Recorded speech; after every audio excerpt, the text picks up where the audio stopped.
ज़िंदगी में इतनी रोशनी होगी ना कि जो लोग आपकी ज़िंदगी पे नज़र गड़ा के बैठे हुए हैं उनकी आंखें चौंधी आ जाएंगी। और मतलब कैसे चौंधी आ जाएंगी, जो कैसे हैं आप सभी, आशा करते हो अच्छे होंगे और मन लगा के पढ़ाई कर रहे होंगे। तो कल दिवाली है और मन में बहुत सारा उत्साह भी है, होगा भी क्यों नहीं, क्योंकि ये त्योहार ही ऐसा है। चारों तरफ रंग बिरंगी लाइट्स और ये दिए हमारे मन में बहुत सारा उत्साह भर देते हैं और हमें अपनी तरफ आकर्षित भी करते हैं। लेकिन मैं यहाँ पे आपको एक छोटी सी बात बताने वाली हूँ, और वो इसलिए क्योंकि अब मैं आपको एग्जाम के लिए अगर गाइड कर ही रही हूँ तो ये भी चीज़ बताना बहुत ज़रूरी है, और वो समझदारी वाली बात है, आपको समझना ही पड़ेगा ये चीज़। तो देखिए, हमें एक चीज़ ये समझना पड़ेगा ना कि कहीं अति उत्साह में ऐसा ना हो जाए कि जो ये 4-5 दिन का समय हमें अभी मिला है, दिवाली की छुट्टियां जो मिली हमें, ये 4-5 दिन का समय ऐसे ही निकल जाए। और क्योंकि 4-5 दिन का समय बहुत होता है, देखिए 24 घंटे ही बहुत होते हैं, तो 4-5 दिन में बहुत कुछ हो सकता है। मेरे पास एक कमेंट आया था कि दीदी जब भी कोई त्यौहार आता है तो 1 हफ्ते पहले का समय और 1 हफ्ते बाद का समय हमारा ऐसे ही निकल जाता है, पढ़ाई बहुत डिस्टर्ब हो जाती है और मन में बहुत घबराहट होती है। तो इसीलिए मैं आपको ये चीज़ बता रही हूँ कि हमें ये चीज़ समझना पड़ेगा कि देखिए दिवाली तो मनानी है, सारे काम भी करने हैं, ऐसा नहीं कि नहीं कर रहा है, लेकिन हमें समझदारी से काम ये करना है कि ये जो 4-5 दिन का समय मिला है, जो भी छुट्टियाँ आपकी बची हैं, जितने भी जिनकी छुट्टी आपकी हुई है, उसमें आप ये सोचिए कि आप कितना ज़्यादा से ज़्यादा टॉपिक आप अपना तैयार कर लें कि जो इसके पहले जानबूझ के या अनजाने में आपसे जो लापरवाही हुई है वो सारी चीज़ें कवर हो जाएं इसमें। तो ये चीज़ अगर आप समझ के चलेंगे ना तो आपका बहुत कुछ आप देखेंगे कि कवर हो जाएगा। देखिए, पूरी ज़िंदगी पड़ी है, दिवाली हर साल आएगी, अगले साल भी सारे त्यौहार आएंगे, ऐसा नहीं है कि ये आप मतलब अब की बारी है, हर साल त्यौहार आएंगे। लेकिन अगर आप ये समझ लेंगे कि आज उतना ही करिए जितना ज़रूरी है, तो हो सकता है कि अगले साल जो दिवाली आएगी आपकी इससे कहीं गुना मतलब शानदार होगी वो दिवाली। तो ये चीज़ अगर आप समझ के चलेंगे ना तो आप पढ़ाई कर पाएंगे। और देखिए, सारे काम करिए, पूजा पाठ भी करिए, दिवाली भी मनाइए, बस एक चीज़ ध्यान रखिए कि मतलब जो लोग जिम्मेदारी वाले हैं, जैसे मेरी कुछ बहनें हैं, कुछ भाई हैं जिनके ऊपर जिम्मेदारियां हैं, जल्दी से जल्दी करके फ्री होके अपने पढ़ाई पर ध्यान दीजिए, क्योंकि आप कर सकते हैं। यही एक अच्छा मौका मिला है हमें कि फिर इसके बाद देखिए नहीं ऐसा मौका मिलेगा कि हो सकता है कि एग्जाम बीच में पड़ जाए या बहुत कुछ हो सकता है कुछ ऐसी प्रॉब्लम आ जाए, आगे क्या हो सकता है ना अचानक से हमारी लाइफ में कुछ कहा नहीं जा सकता है। तो हमें जितने भी मौके मिलते हैं उसका हमें फ़ायदा उठाना चाहिए।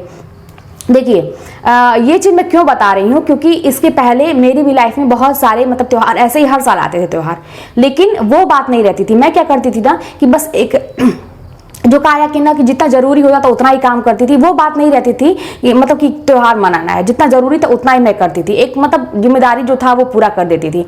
लेकिन जो पिछले साल दिवाली आई थी, आपको याद होगा कि पिछले साल अक्टूबर के लास्ट वीक में टीजीटी पीजीटी का रिजल्ट आया था और जिसमें टीजीटी में मेरा सिलेक्शन हुआ था, और उसके 1 हफ्ते के बाद दिवाली पड़ी थी, और उस 1 हफ्ते में कॉलेज का अलॉटमेंट भी हो गया था। एक तो मेरा रिजल्ट निकला था, नाम आ गया था, वो एक खुशी थी, और दूसरी खुशी ये थी कि अपना मतलब मनचाहा कॉलेज मिल गया, अपना शहर मिल गया था, ये दूसरी खुशी थी।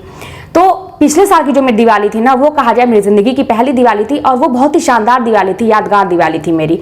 इस साल भी मुझे बहुत अच्छा लग रहा है। तो आपको ये चीज़ समझना चाहिए कि आप आज मेहनत कर लीजिए, आप आज त्याग कर लीजिए, तो इसके आने वाले मतलब पूरी ज़िंदगी समझिए, आपकी ज़िंदगी में इतनी रोशनी होगी ना कि जो लोग आपकी ज़िंदगी पे नज़र गड़ा के बैठे हुए हैं उनकी आंखें चौंधी आ जाएंगी। और मतलब कैसे चौंधी आ जाएंगी, जो आपकी ज़िंदगी में मतलब नज़र गड़ा के बैठे हैं और जो आप पे हर समय नज़र रखते हैं, क्या कर रहा है क्या नहीं कर रहा है, जो भी है, ठीक है ना। और आपकी ज़िंदगी में इतनी रोशनी होगी, आपकी रोशनी की चकाचौंध से सारे लोग हैरान हो जाएंगे। तो ये आपके ऊपर डिपेंड करता है कि इस मौके का आप फ़ायदा उठाइए, और कर भी सकते हैं, क्यों नहीं कर सकते हैं भाई, हम लोग किसी से कम थोड़ी ना है। तो चलिए ठीक है, ये छोटी सी बात थी, मुझे आपको बताना था, क्योंकि ये छुट्टियां जो चल रही हैं आपको इसका फ़ायदा उठाना है, ठीक है। आप लोग आलोचना के बारे में कह रहे थे कि दीदी बताइए कि आलोचना पढ़ने में दिक्कत हो रही है। तो देखिए, आलोचना आप लोग भी देखे होंगे कि बहुत सारे पेपर, आप पुराने पेपर देखे होंगे, तो आप ये देखे होंगे कि आलोचना से बहुत ज़्यादा क्वेश्चन नहीं आते हैं। कुछ मतलब ऐसे मतलब जो बहुत ही चर्चित हैं, या कुछ ऐसे हैं जिनका हम नहीं सुन पाते हैं, जिनको हम नहीं पढ़ते हैं अक्सर, उनसे प्रश्न आते हैं। तो आप, लेकिन ये भी है कि आते भी हैं, तो आप इग्नोर नहीं कर सकते हैं, क्योंकि भाई एक एक प्रश्न जो है ना हमारे लिए बहुत ही महत्वपूर्ण है। तो आलोचना अभी हम लोग, अभी मैं बताती हूँ कि अभी आप लोग क्या करिए कि कौन कौन सी आलोचना, मैंने भी पूरा आलोचना जो है ना नहीं किया था। जैसे जो मेन थे पहले मैं उसको तैयार की थी, फिर उसके बाद जो है बचे थे उसको मैं की थी। तो मैं पहले मेन वाला आपको बताती हूँ कि मैंने पहले कौन कौन से आलोचना तैयार किए थे और कैसे आप तैयार करेंगे, क्योंकि हाँ दिक्कत होती है इसको तैयार करने में। तो चलिए आगे देखते हैं कि आलोचना आप कैसे तैयार करेंगे।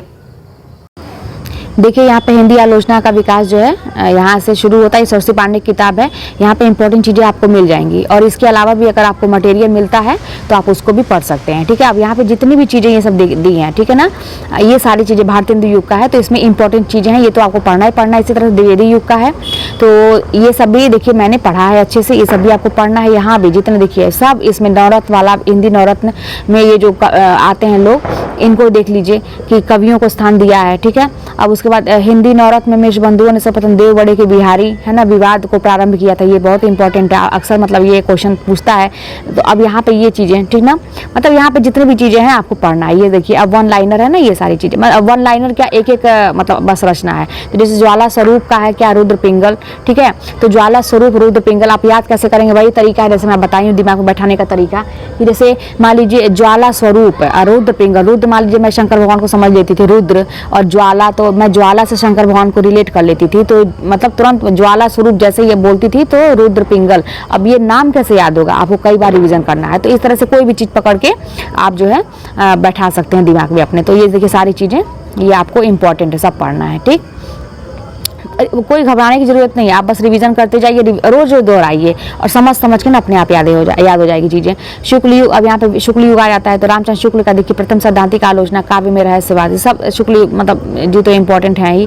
इसके अलावा शुक्ल युग में जितने भी आ जाते हैं लोग आलोचक, देखिए यहाँ पे ये सारी चीजें ये भी दिया हुआ है और ये सब भी आपको पढ़ना है। ठीक, अभी मैं आपको ये बताती हूँ कि उसके बाद जो आलोचना है वो कौन कौन सा मैं जैसे देखती थी इंपॉर्टेंट, उसके बाद पढ़ी और उसके बाद फिर मैंने जो छोड़ा था उसको भी मैंने पढ़ा। मैंने छोड़ी कुछ नहीं थी मैं, ठीक है ना, लेकिन पहले इंपॉर्टेंट जो लगता था कि एग्जाम में कहीं मान लीजिए किसी पेपर में दिख रहा है कि अच्छा ज़्यादा है, अच्छा ये पूछ सकता है, तो उसको मैंने पहले याद किया, उसके बाद जो बचा था उसको भी मैंने पढ़ा। ठीक, तो ये देखिए पढ़ा तो मैंने सारा है, आप देखिए यहाँ पे। ठीक है, उसके बाद देखिए अब यहाँ से ये सब भी है। अब ये देखिए शुक्लोत्तर युग यहाँ से आ जाता है, तो शांति प्रिय द्विवेदी वाला ये सब भी टॉपिक इंपॉर्टेंट है।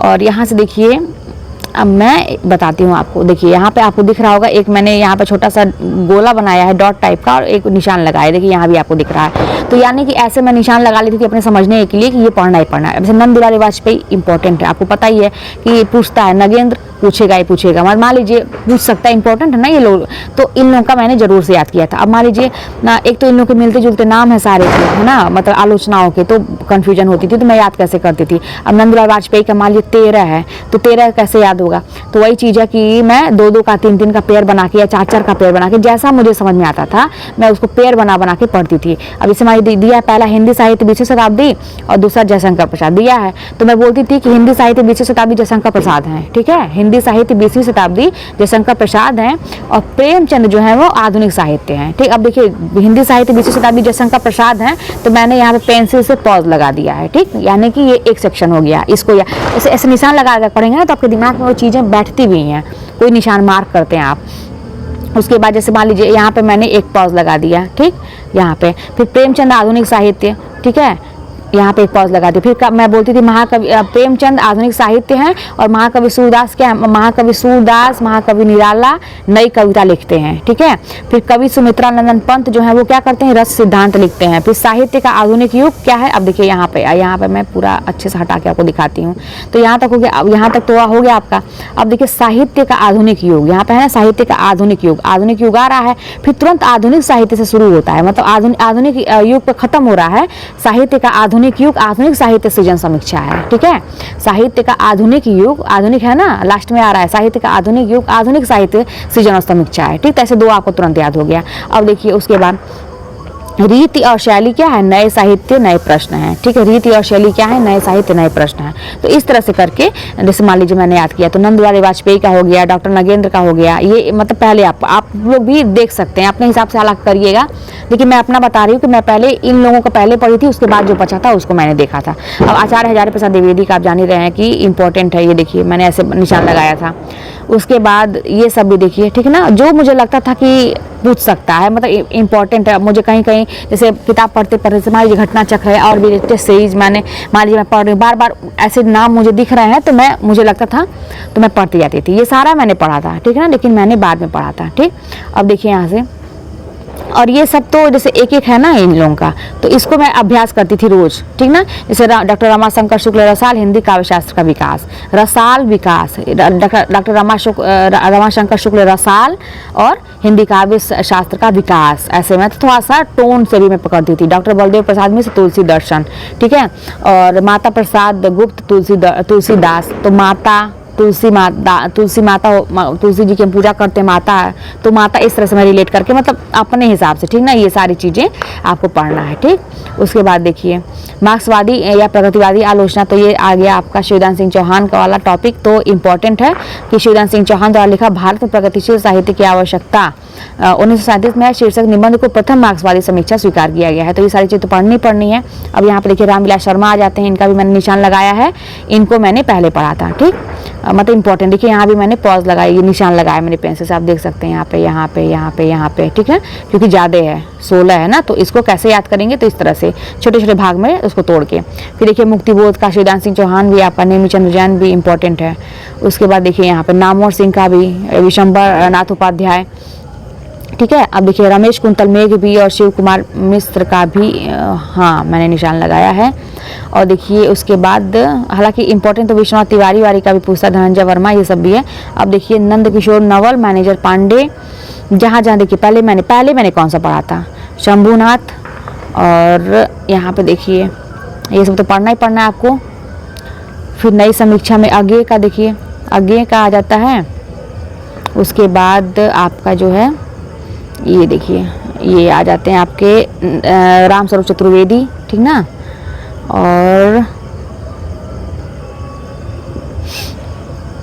और यहाँ पे देखिए डॉक्टर धर्मवीर भारती का पहले मैंने, मतलब इन लोगों का मैंने पहले पढ़ा था। देखिए अब यहाँ पे कुमार विमल, ये सब है, देखिए ये सब, ठीक, विद्या निवासी, ये सब, मतलब सारा इसमें जितना आपको निशान दिख रहा है, ठीक ना, ये सबको मैंने पढ़ा था खूब। देखिए ये सब, क्योंकि यहाँ पे मुझे नहीं लगा कि कुछ मतलब अलग करने वाली चीज़ें हैं, ठीक है। अब देखिए यहाँ पे पुरुषोत्तम अग्रवाल है, रामधारी सिंह दिनकर हैं, और यहाँ पे देखिए बलदेव वंशी वाला जो है यहाँ पे, ठीक ना, यहाँ तक इसको मैंने पढ़ा। उसके बाद आपका स्त्री विमर्श आलोचना, तो ये मैंने पूरा पढ़ा था। इसमें देखिए कोई निशान आपको नहीं दिख रहा क्योंकि छोटा ही था, ज़्यादा नहीं था। तो स्त्री विमर्श योजना आलोचना करके जो था ये मैंने पूरा पढ़ा था। उसके बाद देखिए दलित विमर्श आलोचना, तो इसमें देखिए पहले आ जाता है धर्मवीर भारती का, इंपॉर्टेंट है, ठीक ना, और पूछता है, और ये सब भी छोटा छोटा है, तो आपको पूरा पढ़ने की आवश्यकता है, ठीक है। अब विविध में तो ये भी मैंने पूरा पढ़ा था, क्योंकि ये भी एक का, देखिए मैंने निशान लगाया है, तो इसको मैंने पूरा पढ़ा था, ठीक, क्योंकि एक है कि श्याम सुंदर दास कबीर ग्रंथावली, हरिओत का, क्योंकि ये कंफ्यूज करने वाली चीज़ें हैं। तो इसके लिए आपको जैसे कहते हैं ना कि रोज़ हनुमान चालीसा पढ़ते हैं ना, उस तरह से आप इन सब का रिवीजन करिए, आपको याद हो जाएगा, घबराने की जरूरत नहीं है। और हाँ, बीच बीच में जो है ना, ये जो बड़े बड़े हैं इनका मैं ट्रिक से जो मेरी ट्रिक थी याद करने की, तो मैं उसको आपको बता दूंगी कि मैंने कैसे याद किया था। आपको अगर याद हो जाता है पहले तो अच्छी बात है। तो ये मैंने जितना आप निशान लगाए ये मैंने पहले पढ़ा था, उसके बाद जो बचे थे उसको मैं उसको रिवीजन करती रहती थी, ठीक है। लेकिन इन लोगों का तो मतलब एकदम कंठस्थ मैंने कर लिया था, ठीक है, क्योंकि मुझे लगता था कि हो सकता है इंपॉर्टेंट है। अब आए या ना आए एग्जाम में वो तो अलग की बात है, लेकिन हमें पढ़ना तो पड़ेगा, कोई चीज़ हम छोड़ नहीं सकते हैं, ठीक है। तो चलिए हिंदी आलोचना का विकास, अभी फिलहाल ऐसे आप भी मतलब देख सकते हैं, पहले लगे तो कुछ लोगों को पहले पढ़ लीजिए, कुछ लोगों को बाद में पढ़िए, इस तरह से आप कवर कर सकते हैं, करना तो है ही। और बाकी जो उपन्यास है, नाटक की कहानी है, बाकी चीज़ें हैं, छोटी छोटी जो विधाएं हैं, आत्मकथा है, जीवनी है, यात्रा वृत्तांत है, और संस्मरण रेखाचित्र, इन सबको तो मतलब एक कहता है छोटा छोटा है, आपको चलते चलते हमेशा आपको रिवीजन करने की ज़रूरत है, ठीक है। हमेशा दिमाग में बस एक ही चीज़ होना चाहिए कि बस हमको अभी ये काम करके पढ़ना है, अरे ये काम करके पढ़ना है, ये करके अभी तुरंत पढ़ना है, ठीक है। तो एकदम हो जाएगा, क्यों नहीं होगा, ठीक है। चलिए फिर मिलते हैं नेक्स्ट वीडियो में।